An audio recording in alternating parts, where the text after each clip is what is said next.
Hi అండి, welcome back to my channel. So restaurant స్టైల్లో భెండి masala curry చేయండి, సూపర్గా ఉంటుంది. ముందు బెండకాయల్ని ఈ సైజులో కట్ చేసి పక్కకు పెట్టుకోవాలి. తర్వాత ప్యాన్లో ఆయిల్ అనేది వేసుకోవాలి. ఆయిల్ అనేది ఈ కర్రీకి ఎంత సరిపోతుందో అంత వేసుకుంటే చాలండి. సో తర్వాత ఇదే ఆయిల్ అనేది హీట్ అయిన తర్వాత ఈ బెండకాయల్ని దీంట్లో వేసి బాగా ఫ్రై చేసుకోవాలన్నమాట. సో ఇవి ఫ్రై అవ్వడానికి ఎక్కువ టైం అయితే పట్టదండి, చాలా త్వరగానే ఫ్రై అయిపోతాయి. జస్ట్ ఒక 2 to 3 మినిట్స్లో ఇవైతే ఫ్రై అయిపోతాయి. సో ఈ విధంగా ఫ్రై చేసిన తర్వాత మనమైతే వీటిని సపరేట్గా పక్కకు తీసి పెట్టుకోవాలన్నమాట. సో చూడండి, ఇవి పర్ఫెక్ట్గా కుక్ అయిపోయాయి. సో ఇప్పుడు మనం దీన్ని ఒక ప్లేట్లో తీసి పక్కకు పెట్టుకుందాం. సో ఇది చాలా టేస్టీగా ఉంటుందండి, మీరు ఒకసారి ట్రై చేసి చూడండి. సో రైస్లో అయినా రోటీలో అయినా సూపర్గా ఉంటుందన్నమాట. సో ఒకసారి చేస్తే మీకు అర్థమవుతుంది. తర్వాత ఇదే ఆయిల్లో సో మనం స్టవ్ ఆఫ్ చేశానమాట, అందుకే స్టవ్ ఆన్ చేస్తున్నాను ఇప్పుడు. సో ఈ ఆయిల్లో ఇప్పుడు అయితే హోల్ గరం మసాలాను వేసుకోవాలి. అంటే కొంచెం 4 లవంగాలు, కొంచెం 1 ఇంచు దాల్చిన చెక్క, లవంగాలు, అలాగే షాజీరా వేసుకోవాలి.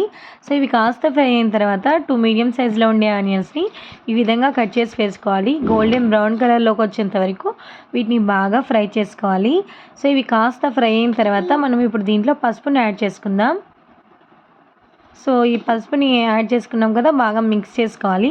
తర్వాత అల్లం వెల్లుల్లి పేస్ట్ని యాడ్ చేసుకోవాలి. నేను ఇక్కడ 1 టేబుల్ స్పూన్ అల్లం వెల్లుల్లి పేస్ట్ని యాడ్ చేశాను. అల్లం వెల్లుల్లి పేస్ట్ అనేది పచ్చివాసన పోయేంత వరకు బాగా మిక్స్ చేసుకోవాలి. సో చూడండి, అల్లం వెల్లుల్లి పేస్ట్ పచ్చివాసన పోయేంత వరకు బాగా మిక్స్ చేసుకొని కొంచెం కరివేపాకు యాడ్ చేసుకోవాలన్నమాట. తర్వాత ఒక 2 మీడియం సైజులో ఉండే ఆనియన్స్ని కట్ చేసి చిన్న చిన్న పీసెస్గా కట్ చేసి వేసుకోవాలి. సో మీకు గ్రేవీ ఎక్కువగా కావాలి అంటే 1-2 ఎక్కువ వేసుకున్నా కూడా పర్లేదన్నమాట. అలాగే కొంచెం సాల్ట్, గరం మసాలా పౌడర్ని యాడ్ చేసుకోవాలి, ధనియా పౌడర్, రెడ్ చిల్లీ పౌడర్, అలాగే అన్ని మసాలాలను దీంట్లో యాడ్ చేసుకోవాలన్నమాట. నేనైతే ధనియా పౌడర్, గరం మసాలా పౌడర్, ఇంకా red chilli powder, salt add చేశానండి. సో ఈ టమాటోస్ అనేవి బాగా మగ్గాలి. సో చూడండి, టమాటోస్ బాగా మగ్గిపోయాయి కదా. సో ఇప్పుడు మనం దీంట్లో కొంచెం కర్డ్ని యాడ్ చేసుకోవాలి. సో కర్డ్ని యాడ్ చేసేటప్పుడు స్టవ్ని హై ఫ్లేమ్లో లేదంటే కట్టేసి అయినా వేసుకోవాలన్నమాట. నేనైతే హై ఫ్లేమ్లో పెట్టి వేశాను. సో కర్డ్ యాడ్ చేస్తే మంచి గ్రేవీ వస్తుంది, ఈ టెక్స్చర్ కూడా చాలా బాగుంటుందన్నమాట. సో చూడండి, ఈ విధంగా బాగా మిక్స్ చేసుకోవాలి, ఎక్కడా కూడా గడ్డలు లేకుండా మిక్స్ చేసుకుంటే సరిపోతుంది. సో దీన్ని ఒక 2 మినిట్స్ రెస్ట్ ఇస్తే పైనుంచి ఆయిల్ అనేది రిలీజ్ అవుతుంది. సో ముందుగా కుక్ చేసి పెట్టుకున్నాం కదా, ఫ్రై చేసి పెట్టుకున్న బెండకాయలని దీంట్లో వేసుకొని బాగా మిక్స్ చేసుకొని సో లిడ్ క్లోజ్ చేసి తర్వాత లిడ్ ఓపెన్ చేసి చూడండి ఏ విధంగా కనిపిస్తుందో. చాలా అంటే చాలా టేస్టీగా ఉంటుంది.